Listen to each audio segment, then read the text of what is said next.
Coming to you from a cozy little condo high atop Old Fourth Ward, Atlanta. Welcome to The Ron Show on America One Radio. Here's your host, Ron Roberts. And a happy Tuesday to you. Thank you for listening, whether it be on the America One Radio app, AmericaOneRadio.com, or wherever you podcast. I have only been watching what's going on at the State Elections Board hearing via YouTube, virtually from a few blocks away from the state capitol. But I got to tell you, I just want to throw hugs on the board members for listening to and dealing with and just soaking in the hour upon hour of absolute batshit that has come to them all day today. Matt Mashburn, Sarah Tyndall Ghazal, Edward Lindsay, Dr. Janice Johnston, bless their hearts for listening to diatribe after diatribe, nitpickery after nitpickery, as 2020 big lie conspiracy theorist election deniers came in one right after the other, after 2-minute increments, some going over, Joe Rossi, and some wearing T-shirts, and, because T-shirts with messages always relay seriousness. Now, anyway, bless these folks. Nowhere to be found, Secretary of State Brad Raffensperger, Gabriel Sterling, anybody from his office. But those 4 board members, bless them for sitting through all of it. I thought, in fact, I started to try and gather some sound bites. And the more it went on, the more mind-numbing it got. And the more I thought, I can't put listeners through this. This is absolute, just needle in the haystack nitpicking. When you have millions of registered voters participating in an election, here's the cover they run on. They run on the cover of, well, there's millions of votes cast in the 2020 election. There are, of course, going to be a handful here or there irregularities. And I mean, think about it. If I asked you right now to run to your pantry and open up a box of spaghetti pasta, right? That just dried. Now, obviously, I'm not going to make you count it wet. That would make it even more difficult, right? And I told you to count all of the noodles in that box of spaghetti. You're going to get a number. Is it the right number? Are you confident right away it's the right number? If you had a machine help you count it, are you sure it's going to give you the correct number of spaghetti noodles?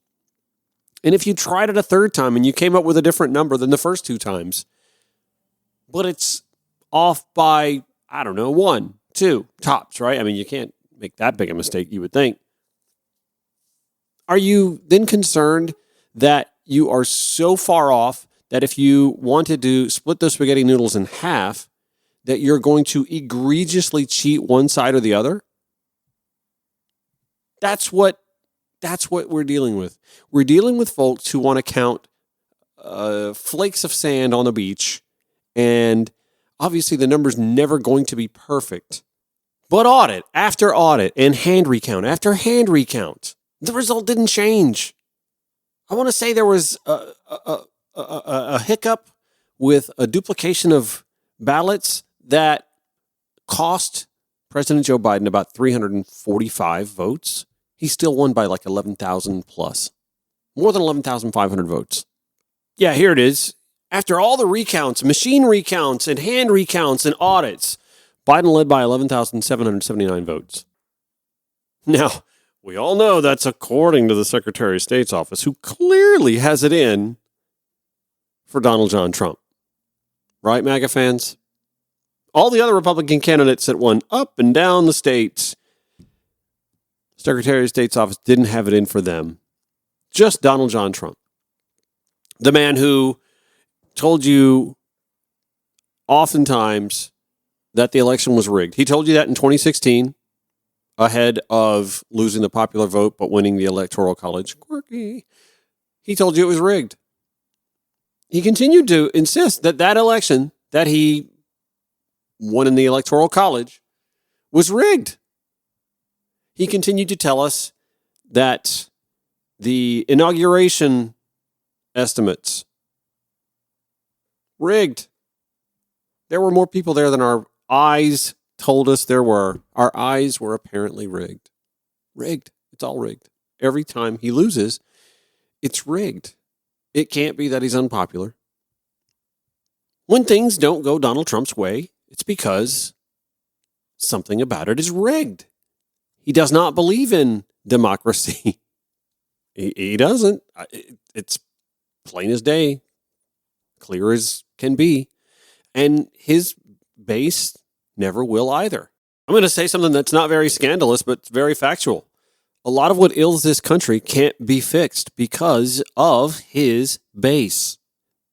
The Electoral College is as messed up as it is because they need it to stay intact for him to have a chance, for their mindset, for their ideology, to have a chance at the presidency, which protects gerrymandering, which simply protects the will of the minority to have the majority of control. Especially when you factor the Senate in, we're just dealing with arbitrary lines that define how we're subdivided into 50 states that each get 2 representatives, regardless of population.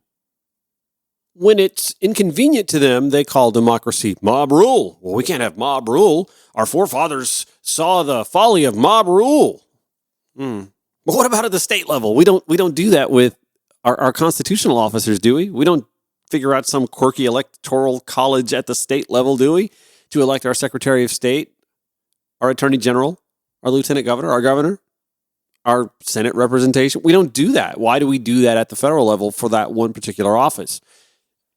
I mean, listen, I didn't skip civics class. I didn't skip American government in school. I understand what our forefathers were thinking. They did not want, of all things, a dictator. But our forefathers initiated a government over 13 colonies that didn't have near the disparity in population, that didn't have near the disparity in congressional districts. I dare say there's no way our forefathers, if we could hit the hot tub time machine and ask them, oh boy, would today be a great day for a hot tub or what? It's so cold out. Anyway, there's no way we could hop in the hot tub time machine and talk to our forefathers and say, hey, listen, so we stopped growing our House of Representatives about 100 years ago because no reason. We just decided to do that. And now each voter has their House congressional representation diluted by about a third. Are y'all cool with that? What do you think? Do you think our forefathers would have been okay with that? I guarantee you, a vast majority would not have been. Never mind hey, so listen, here's what's happening with our states today. We have this big piece of land here. It's called Wyoming. About 700,000, 800,000 people. I could be wrong. Could be less than that. I'm sitting here in front of a computer. Why don't I look it up? Oh, it's less than 600,000 people. It's populated enough to have one U.S. congressperson. One. And to show you how screwy even the House of Representatives is, Wyoming gets one congressperson for 578,000 people. Georgia has 14 folks in the House of Representatives. But we're not just 14 times as populous. We get a congressperson for every 771,429 people that live in the state of Georgia. If we just use the least populous state's population as a baseline for House representation, well, Georgia's getting screwed. We should have 18, maybe 19 if you round it up, folks in the House of Representatives. You know why that's not being fixed, though? I'll tell you why.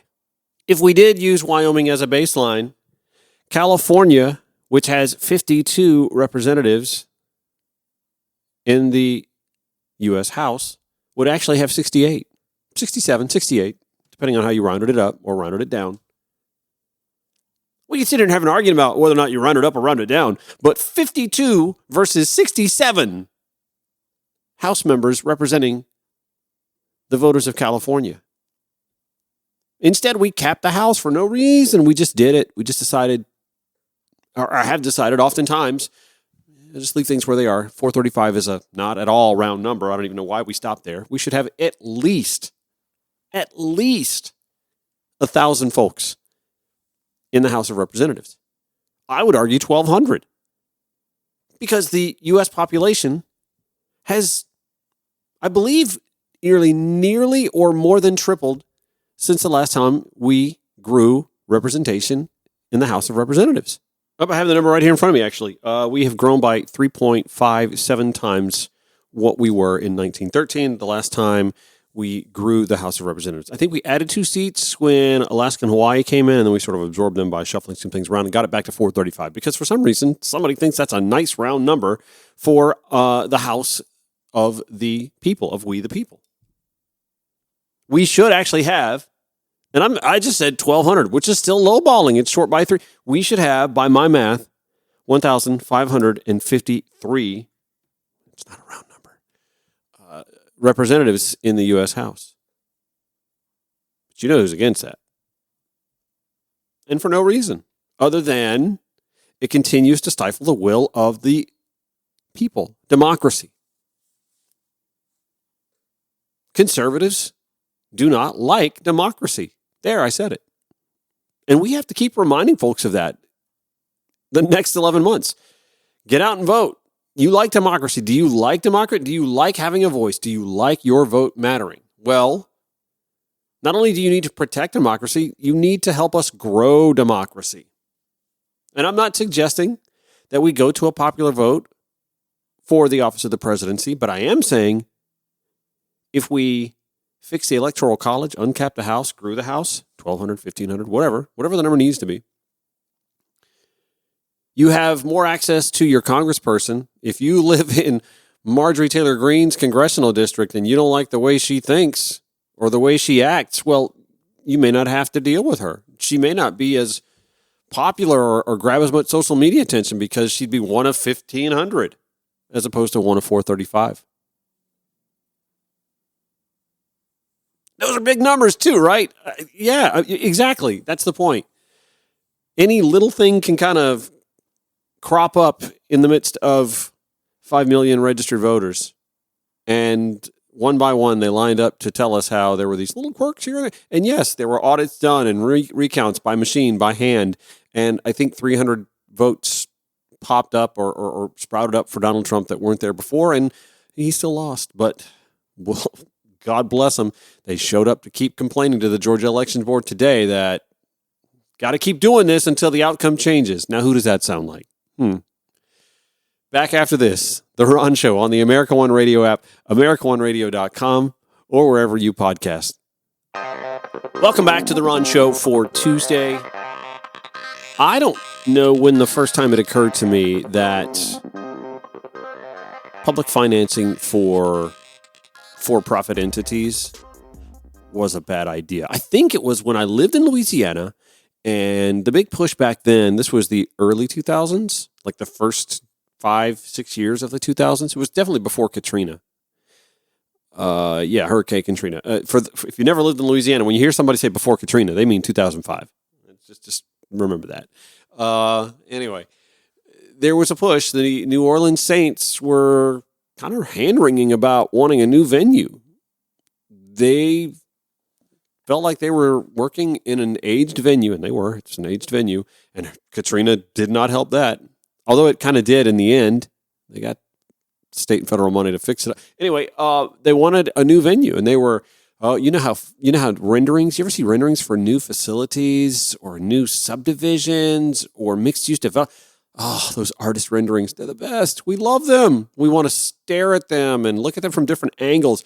They were putting out gorgeous renderings of open-air stadiums, domed stadiums, stadiums that had roofs that opened and closed. They loved renderings back then. So the Saints wanted hundreds of millions of dollars. In today's dollars, I would venture to say more than $1 billion in Louisiana, like the poorest state in the country. It's like Louisiana, Mississippi, per capita, poorest states in the country. They wanted taxpayer dollars, not for roads, infrastructure needs, bridges, and that state is steadily sinking. They lose a football field of land every day, I believe. Anyway, not for schools. Again, one of the bottom rung schools when it comes states when it comes to public education. I mean, not that Georgia's any better, but they wanted hundreds of millions of dollars for a new football facility. And I started thinking about it then. I was digging into this. I was like, this. I remember reading an economist who said, well, a professional football stadium has the economic impact, basically, of a super Walmart. Because think about the jobs. No, not the millionaire athletes who play the sport, although that's factored in, right? There aren't many full-time jobs at a venue like a domed facility or a basketball arena. That could double for hockey. At least you've got two teams with 75, 80 dates on the calendar. You're at least filling up half the calendar with those. With a football stadium, you're getting 10 home games a year. You might get a bowl game or two. You might get a few high school games thrown in there if it's the venue of the state that everybody wants to send those games to. But you don't fill up a month. You don't fill up a full month of a 12-month calendar with a domed facility. Listen, I love Mercedes-Benz Stadium. I actually love the venues in Minneapolis much better, and the one in LA. Oh my gosh, that's gorgeous. Both of them with those plexiglass ETFE clear roofs. They don't open and close. You can get fresh air in and out of both venues from the end zones. They have doors that open. In fact, I think the LA stadium is just open.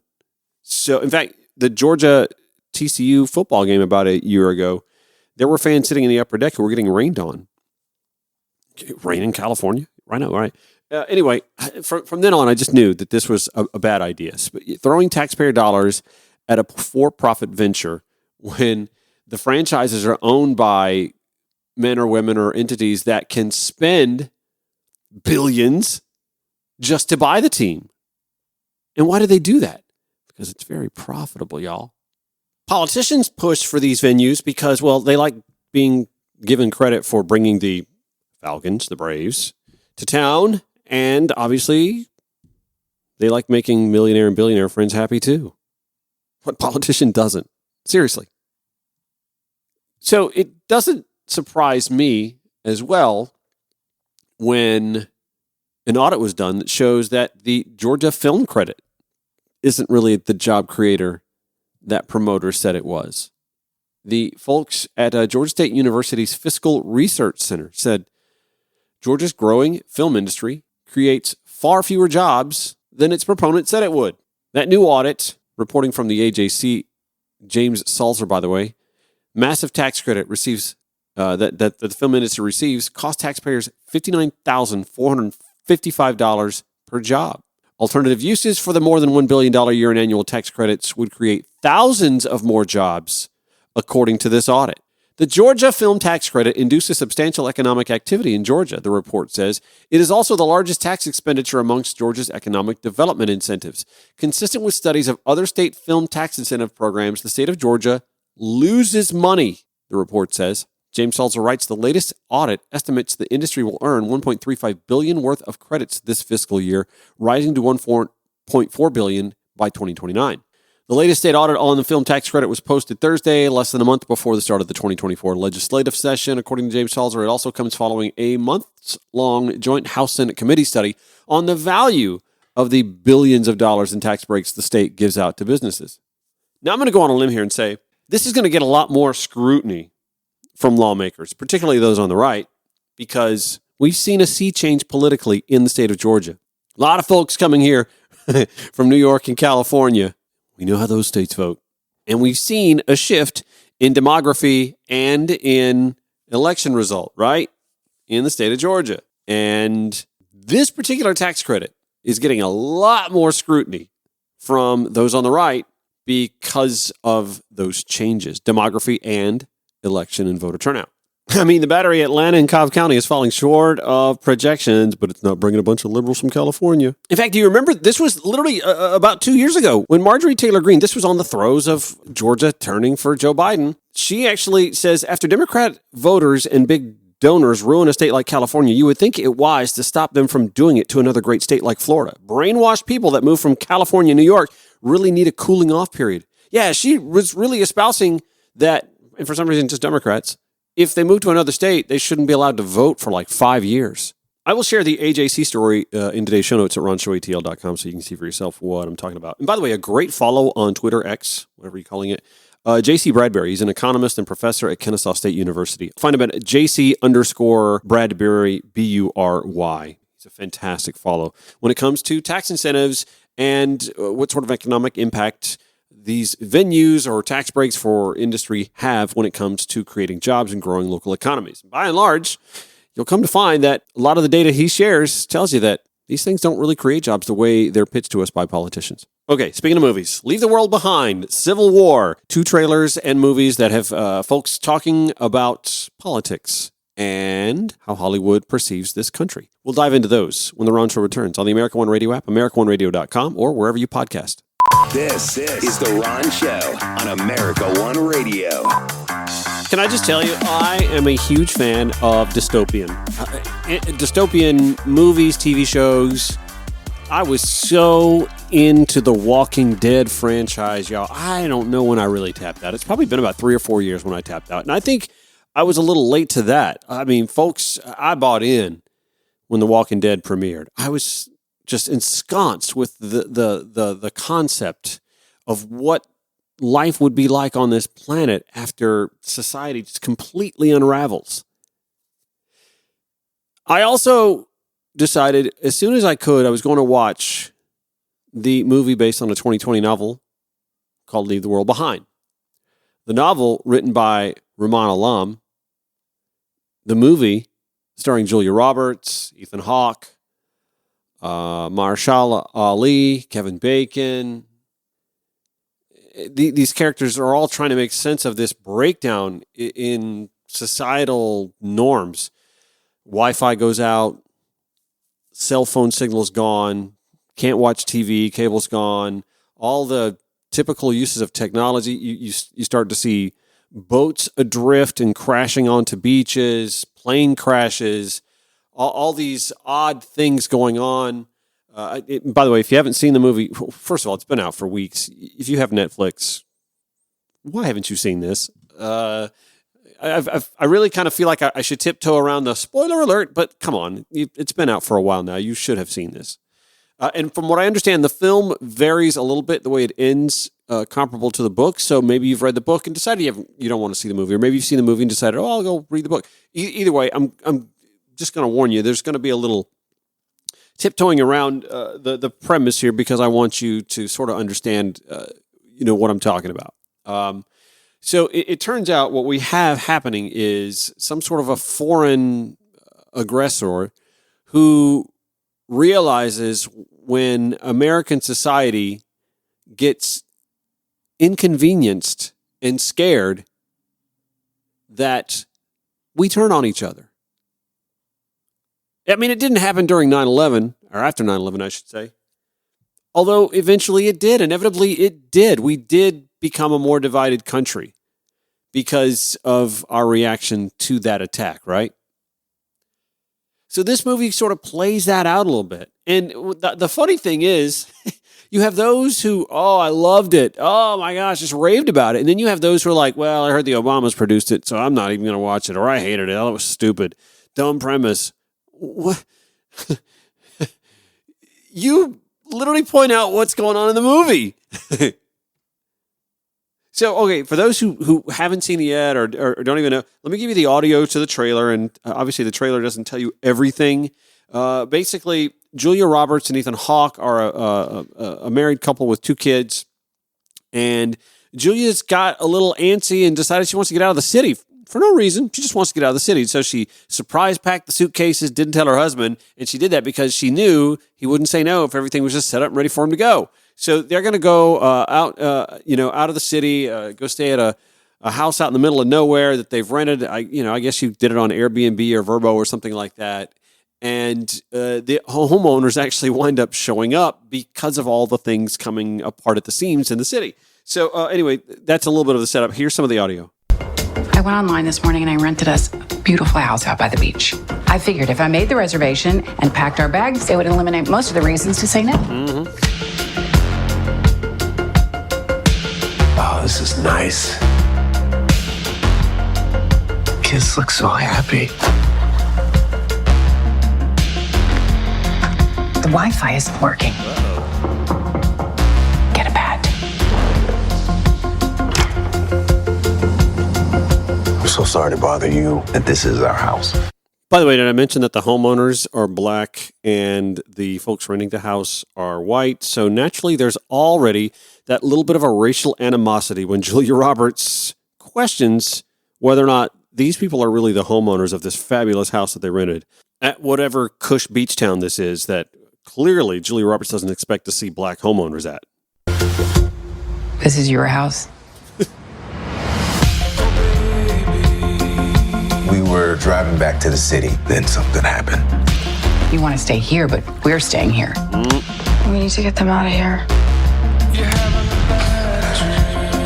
I need to think everything's gonna be okay. Everything is going to be okay, isn't it? Uh-oh.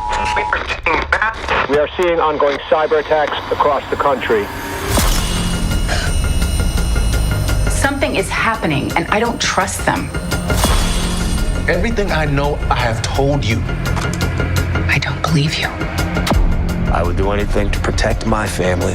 What you do is your business. Get in the car right now!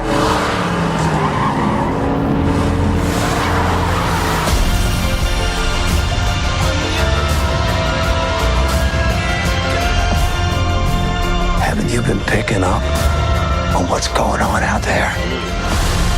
Whatever it is, it's happening to all of us. I just want to know, what is the truth?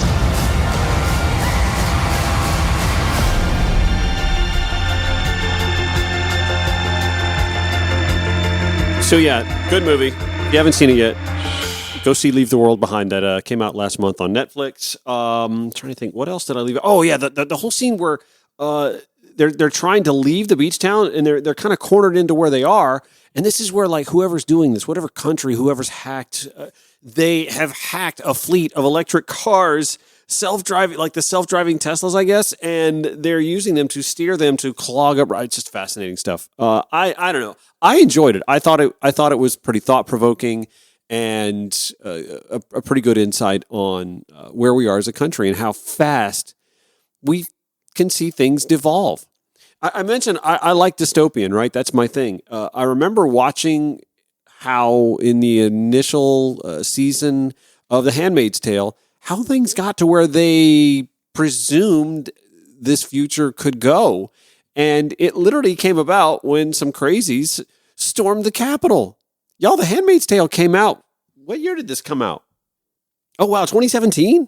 Okay, I thought it was way earlier than. But anyway, it came out in 2017, long before January 6, 2021. It's just interesting to see how those who write these sort of things into existence and then put them on film or stage kind of picture our future if it takes a dystopian turn, right? So have you seen the trailer yet for the A24 movie that's called Civil War? Okay, let me give you that. Okay, so real quick, before I give you the trailer, let me give you a little bit of the synopsis. I'm reading from Screen Rant here. Starring Kirsten Dunst, Wagner Moura, Jesse Plemons, and Nick Offerman as a tyrannical U.S. president. Oh, Nick Offerman as a president. Okay. Civil War appears to be a fearless take on an extreme but potentially plausible form of American dystopia in which 19 states secede from the country. Marjorie Taylor Greene wanted to have a national divorce. Remember that? Anyway, the Western forces, led by the unlikely alliance of Texas and California, have militarized under a new American flag with 2 stars as opposed to 50. There's also mention of a Florida alliance and a glimpse of several U.S. factions shown in the Civil War trailer, which includes Washington, Montana, Georgia, Louisiana, and Minnesota as some of the states that seceded. All right, so now let me give you the trailer because the first time, and by the way, I will give you the link to the trailer in today's show notes as well as a Screen Rant that gives you the synopsis here at ronshowetl.com. This does not sound so far-fetched, y'all. 19 states have seceded The United States Army ramps up activity. The White House issued warnings to the Western forces as well as the Florida Alliance. The three-term president assures the uprising will be dealt with swiftly. Let me know if you want to try anything on. Are you guys aware there's like a pretty huge civil war going on all across America? We just try to stay out. With what we see on the news, seems like it's for the best.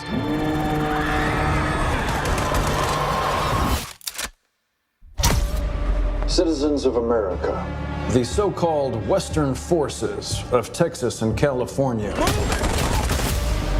have suffered a very great defeat at the hands of the United States military. Mr. President, do you regret the use of airstrikes against American citizens? We're moving to D.C. today.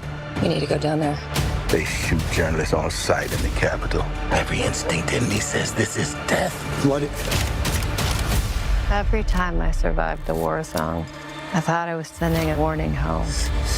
Don't do this. But here we are. There's some kind of misunderstanding here. What? Well, you're American, okay? Okay. What kind of American are you? Whoa. You don't know? That's what did it for me. The Western forces will reach the White House on July 4th. Oh my God. Get in the car! Get in the car! Move, move, move! You're gonna hang back. I'm not hanging back. One nation under God, indivisible, with liberty and justice for all. Go, go, go, go, go!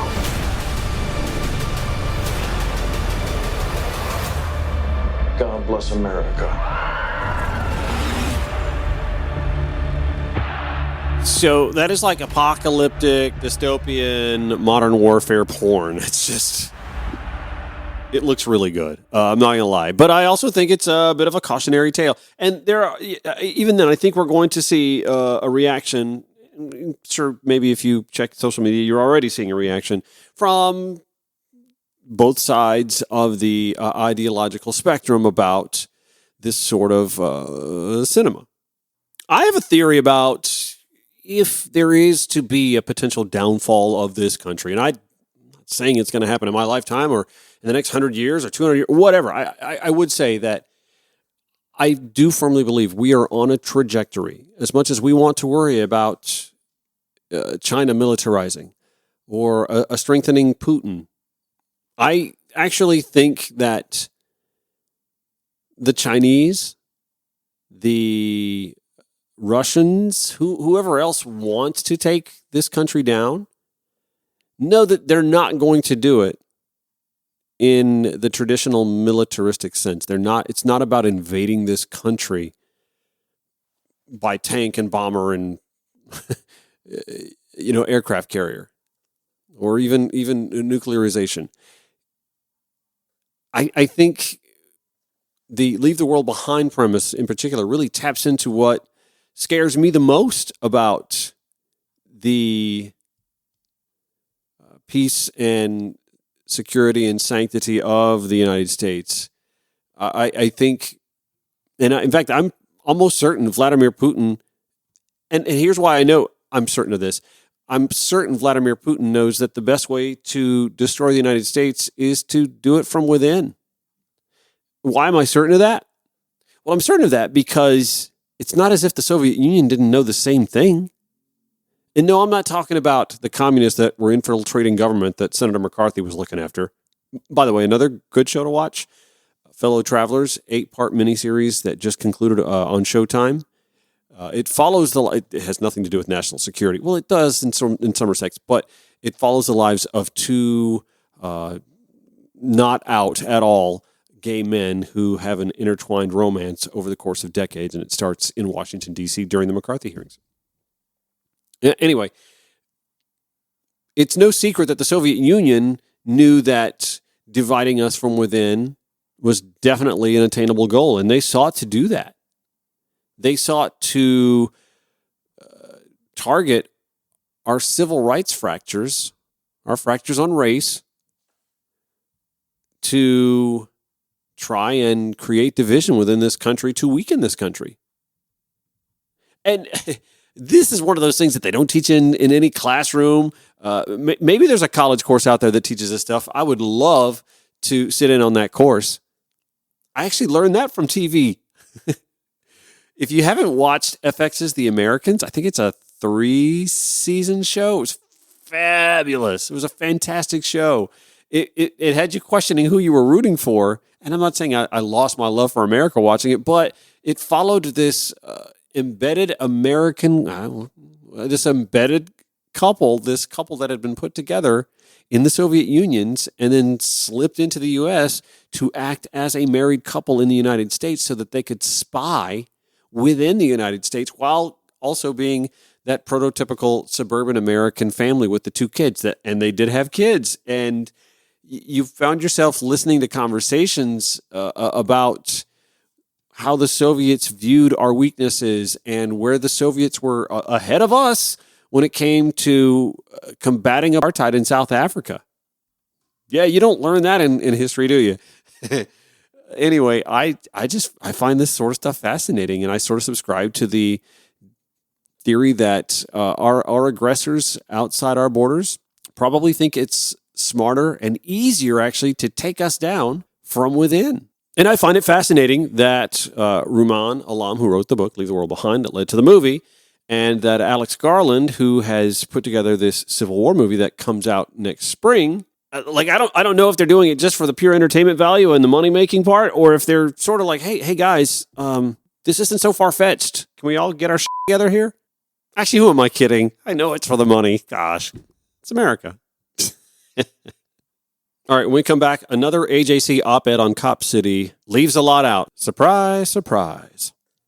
Final segment of the Ron Show for Tuesday. Thought I'd follow up on the opening segment. The State Elections Board heard Republican activists and election skeptics a lot today. But the State Election Board deadlocked on opening an investigation of Secretary of State Brad Raffensperger and his office on a 2-2 vote.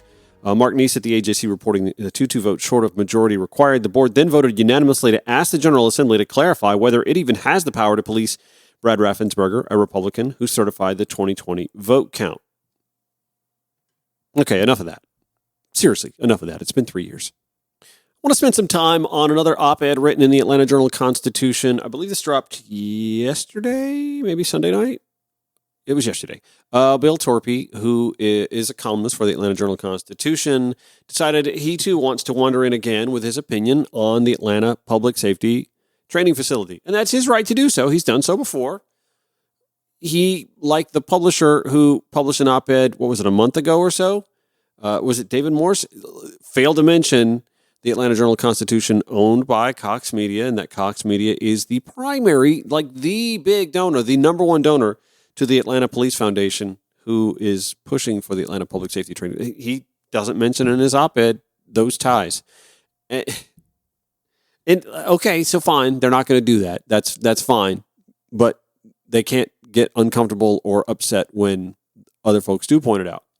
So he wrote an op-ed that basically was a lot of inevitabilism. Is that a word? It just reeked of inevitability. And basically the premise was, well, so what if there are enough signatures on the referendum ballots? And what if the referendum makes it on a ballot? And what if the referendum backers actually win? And his assertion is that by then, and it's not looking like it'll even appear on the March ballot at this rate, because the city will have like 50 days after a judge even decides how many of the boxes of petitions get to be counted or not. The city has 50 days to certify those who signed the petitions. 50 days, y'all. That is, by my math, that's midway into February. There's no way they're going to be able to turn around and get this referendum question on a March ballot. I just don't see it happening. And I think that that's been sort of the game plan all along to ride this out as much as possible. While meanwhile, as Bill Torpy in his op-ed writes, sewer lines have been dropped and plumbing lines have been dropped and curbs are being paved and foundations are being poured. And by the time, since it's likely not going to wind up on the March ballot, it winds up on the November ballot, Torpy's premise is the Atlanta Public Safety Training Facility could be done 70% by the time we vote in November. In other words, he thinks it's sort of inevitable that whether the referendum even makes it to a ballot and voters decide that they don't want $90 million in taxpayer money or however much that the money, the number changes how much of it is going to be taxpayer expense. Even if voters decide that, no, they don't want it, they want to break the contract, well, too bad, it's 70% done. So what are we going to do? Just waste this money now? No, they're going to charge forward with it one way or the other. Yeah, so this thing just drips. It's drenched in inevitability. Basically, he's saying even if Cop City comes up for a vote, don't bother voting no because the city will have almost completed the facility by then. Which is, to me, like poor form on a few levels. The first, again, I mentioned, the AJC leaves out that the parent company has an affiliation with the Atlanta Police Foundation. I mean, it's one thing for the publisher, David Morse, to show no journalistic integrity. It's quite another for Bill Torpy to do it as well. He's a journalist. This isn't his first go-round. Man has a degree. Bill also likes to cast no aspersions to the fact that work on the facility continues despite the legal hangups. And by the way, why is that? Well, it lends to the inevitability. He and Mayor Andre Dickens, the Atlanta Police Foundation's backers, his employees' parent company being the leading donor to Bill, are counting on, should it go to a vote. Now, they're counting on that. They're counting on you go, well, by the time we get to vote on it, it'll be 70% done. Okay, I'm just going to go ahead and vote for it. That's literally what they're counting on. Lastly, to me, such a tactic is, in and of itself, troubling in an era where democracy is imperiled up and down the ballot already. We've been talking about this almost the entire show. Telling people, in essence, don't bother. It's pretty much already a done deal by the time you get to vote. To me, it's a form of voter suppression. Let me give you a taste of what Torpy writes. But the question that bubbles beneath all of this is, what if they win? What happens if the question goes to voters and they say, no, we don't want it? It's an interesting and improbable scenario. But what if? Currently, the city is plowing ahead and building at the 85-acre site in South DeKalb County. The land has been cleared, electrical, sewer, and water hookups have been installed, and foundations are being poured. The city says the site is perhaps 40% complete. The earliest that the effort, assuming it gets enough valid signatures, could ever get on a ballot would probably be the state's primary elections in May. He's not wrong. By then, the $90 million center would be perhaps 70% built. So if Atlanta's voters get to vote and say that they don't want it, what happens then? Does a judge issue an order that says, tear it down and build a bird sanctuary? It sounds silly. And Mayor Andre Dickens' office says, I'm simply being speculative. And yes, I am, Bill Torpy writes. But I remember the old bridge abutments on Moreland Avenue a few decades ago. And then he alludes to the presidential parkway that was supposed to connect Stone Mountain to downtown Atlanta and how there were these bridge abutments right there at Moreland in the shadow of Freedom Park that stayed there forever long after it was decided, no, you're not going to get that presidential parkway. The abutment stayed up there for a long time, and they were eventually taken down. I will share Torpy's column in the show notes at ronshowatl.com. I also shared it at ronshowatl on Twitter, X, whatever we're calling it, so that you can see it there as well if you'd like. Basically, Torpy's saying it doesn't matter if you vote no or not, because by the time you get to vote no on it, it's going to be 70% done, so you might as well just suck it up, Buttercup. I mean, that is not democracy. Seems to be the theme of the show today. That's going to do it for today's Ron Show. Back tomorrow, 5 to 6 p.m. on the America One Radio app, AmericaOneRadio.com. Again, show notes and more, ronshowatl.com. See you tomorrow.